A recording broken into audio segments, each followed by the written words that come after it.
I'm Kevin. I've been living on this mountain in Barnardsville. The amount of trees that got blown over was really staggering and upsetting for me. And one of my first thoughts when I saw the trees was I've got to get a sawmill. And then when I realized how bad off a lot of people were in the flooding, I realized that not only were there trees down everywhere, but there were also going to be people who needed lumber everywhere.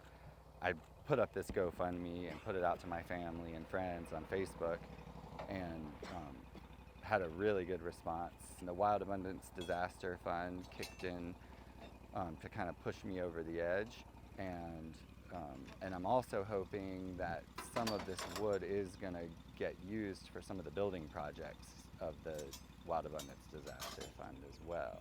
And then another kind of cool thing that happened after the storm is a lot of other people who had honestly a similar feeling to me about the trees have put a lot of energy into creating community firewood stockpiles, and so the mill scraps that we're producing here are going to get cut up and also burned for heat in people's wood stoves. And I'm really grateful that the people at Norwood did what they could to make it possible.